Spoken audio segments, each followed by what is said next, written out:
তারা যদি আরেকটু ভালোভাবে ব্যবস্থা নিত তাহলে সর্বশেষ যে ভাইদেরকে আহত করেছে তারা কিন্তু ওখানে আহত হয় 29শে রমজান একদমই ইফতারের আগ মুহূর্তে, যেহেতু অফিস থেকে অ্যাসাইনমেন্ট দেয় আমরা সেখানে গিয়েছিলাম।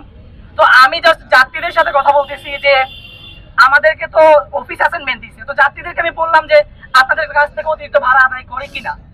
তো আমি দেখলাম যে যাত্রীরা ইচ্ছাকৃতভাবে আইসা বক্তব্য দিচ্ছে, বা আমি কোনো যাত্রীকে বলি নাই যে আপনি বলেন আমাকে। যাত্রীরা আইসা ক্যামেরাম্যান দেখে, সাংবাদিক দেখে যাত্রীর এসে কথা বলতেছে। তো ওই কথা বলার মাঝখানে কাউন্টার থেকে একজন লোক আইসা বললো যে এখানে কোনো বক্তব্য দেওয়া যাবে না, এখানে কিছু করা যাবে না। আমি বললাম কেন? বলতেছে না এখানে করা যাবে না। তো আমি বললাম যাত্রীরা আপনাদেরকে বলতেছে যে আপনারা অতিরিক্ত ভাড়া নিচ্ছেন, আসলে সত্য কিনা? তো ওরা বলতেছে যে না আমরা অতিরিক্ত ভাড়া নিচ্ছি না, তবে আমাদের যাতায়াত, যেহেতু আমরা আসার সময় খালি বাস আসতেছে, তেলের দাম বেশি, এই জন্য আমরা কিছুটা ভাড়া বেশি নিচ্ছি। আমি বললাম যে মন্ত্রী তো বলছে আপনারা ভাড়া কম নেওয়ার জন্য, যেন ভাড়া অতিরিক্ত না নেন সেই বিষয়টি মন্ত্রী বলছে।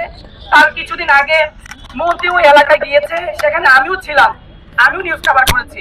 তা আপনারা তো মন্ত্রীর কথা মানতেছেন না। এই কথা বলার সাথে সাথে ওনারা আমার ক্যামেরাটা ছিনিয়ে নেয়, ইভেন আমার বুকের মধ্যে মেলা মারে। তো যখন আমি বললাম যে আপনি একজন গণমাধ্যম কর্মীর ডিভাইস কেন কেড়ে নেবেন, তখনই উনি আমাকে ঘুষি দেয় এবং আমাকে বেধড়ক মারধর করে।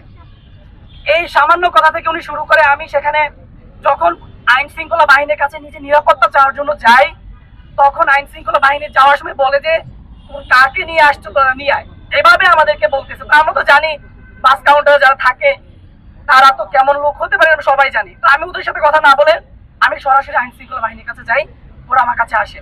তারপরে আমরা এখানে বিভিন্ন হাউসের সাংবাদিক ভাইরা যারা আছেন, আমার সহকর্মী যারা আছেন, তারা আমার কাছে যায়।